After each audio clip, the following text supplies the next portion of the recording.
Nah, kemudian kami persilakan nanti Ustadz Kasifir akan memberikan jawaban. Kami persilakan kepada jamaah bapak-bapak yang akan mengajukan pertanyaan. Silakan boleh berdiri, yang mana ini? Yang sudah disiapkan mic-nya. Baik, disebutkan namanya dan kemudian disampaikan pertanyaannya. Bismillahirrahmanirrahim. Assalamualaikum warahmatullahi wabarakatuh. Waalaikumsalam warahmatullahi wabarakatuh. Kami akan bertanya Pak Ustadz. Tadi dijelaskan dengan bahwa Bapak siapa tadi? Edi Sudrajat. Pak Edi Sudrajat. Edi Sudrajat dari Al Furqon. Alhamdulillah. Silakan Pak Edi. Dijelaskan bahwa orang yang berpuasa dan sholat malam akan mendapat tatakun. Ya ayyuhallazina amanu kutiba alaikumusyamu kama kutiba alal ladzina min qablikum la'allakum tatakun. Nah, ini hampir mirip tapi beda. Gimana caranya marwah daripada puasa ini bisa dilanjutkan ke bulan Syawal ini, marwah puasa. Biasanya bulan puasa itu kita sholat malam, sholat tarawih itu di masjid. Di masjid beramai-ramai atau berjemaah. Nah kemudian setelah sholat tarawih kita di sini ada 3 kelompok baca Al-Quran. Tingkat cepat, sedang, sama lambat. Dibagi 3 di sini. Okay. Nah, kemudian itu kan berarti berjamaah beramai-ramai. Yeah. Nah, kemudian juga setelah akhir Ramadan kemarin, terakhir 10 hari, kita mengadakan itikaf dan beramai-ramai juga di masjid. Baik. Nah, ini gimana kita melaksanakan marwah puasa ini bisa Ramadan ini kita bisa dibawa ke bulan Syawal? Baik. Tapi sendiri Pak Ustadz ini yang jadi beratnya. Biasanya udah mempertahankan kebersamaan jamaah gitu, itu ya di bulan Syawal. Udah ada rendang apa segala macam. Nah ini yang jadi berat itu. Yang jadi notnya rendangnya ini. Assalamualaikum warahmatullahi wabarakatuh. Waalaikumsalam warahmatullahi wabarakatuh. Tapi yang perlu jadi catatan adalah sholat tarawih hanya ada di bulan Ramadan ya Pak ya, bukan di bulan Syawal. Baik, silakan Ustadz Kasifir boleh menjawabnya. Masya Allah, nih yang bertanya insya Allah orang istiqomah. Pak Edi Sudrajat, istiqomah itu berat Pak, makanya balasannya surga. Kalau mau ringan namanya istirahat. Masya Allah, makanya berat istiqomah memang.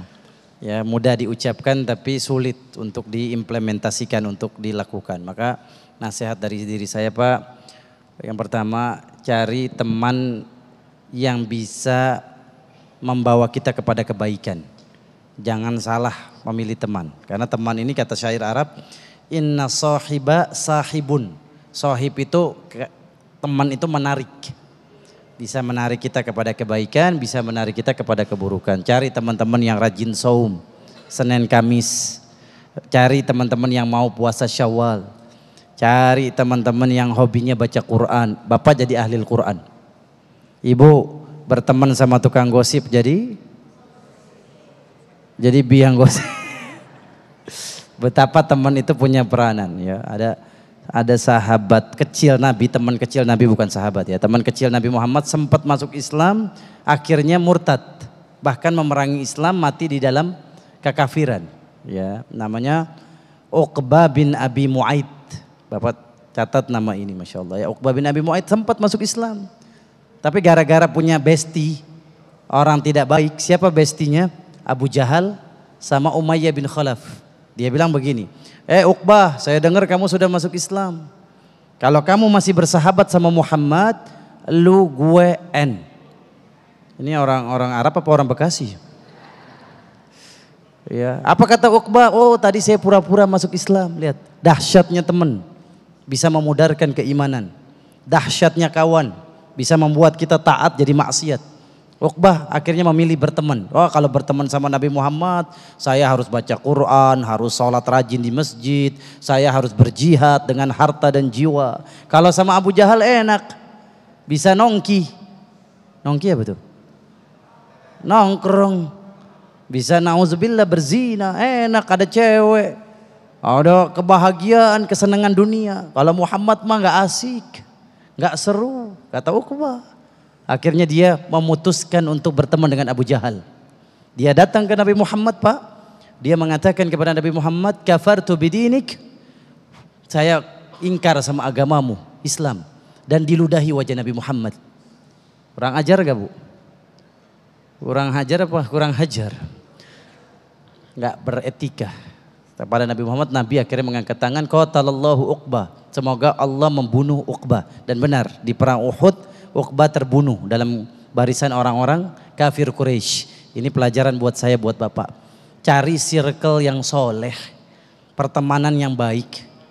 Jangan punya tagline, oh saya mau bersahabat sama siapa saja. Ingat, iman kita ini kadang naik, kadang turun. Punya bestie rajin majelis taklim, genggam tangannya. Tolong ya, kalau ada pengajian ajak saya. Jangan lupakan saya dalam doamu. La tansani, Umar bin Khattab Bu, kalau ada yang pergi, Umar selalu ngomong ke temannya, la tansani min du'aika. Jangan lupain saya dalam doa kamu. Sebut Umar supaya istiqomah. Sebut Umar agar selalu dalam hidayah Allah. Kita butuh teman seperti ini Pak ya. Karena ada hadis Nabi ya, kalau berteman dengan penjual minyak wangi, Ibu pernah nggak ke Condet beli minyak wangi? Ibu kalau lihat saya wajah-wajah Condet nggak?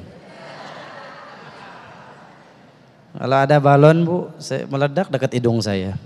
Apa yang dikatakan penjual minyak wangi ini, nggak usah beli, cobain dulu. Betul apa betul?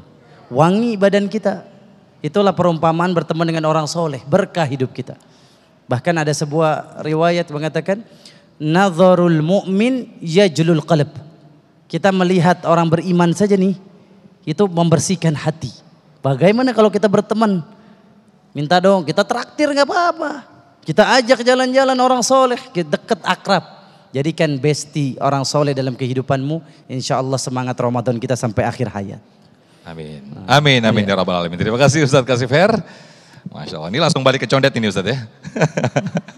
Baik, itulah yang dikatakan dalam syair, salah satu syair Wali Songo ya kalau nggak salah ya. Wong kang soleh kumpulono ya. Jadi kita diharapkan untuk dekat dengan orang-orang yang baik. Mudah-mudahan kita dimudahkan atau didekatkan dengan orang-orang soleh dan juga orang-orang baik di antara kita. Amin, amin ya rabbal alamin. Dan pemirsa, kita masih ada 1 atau 2 segmen lagi untuk sesi tanya jawab. Untuk itu tetaplah bersama kami dalam Damai Indonesiaku.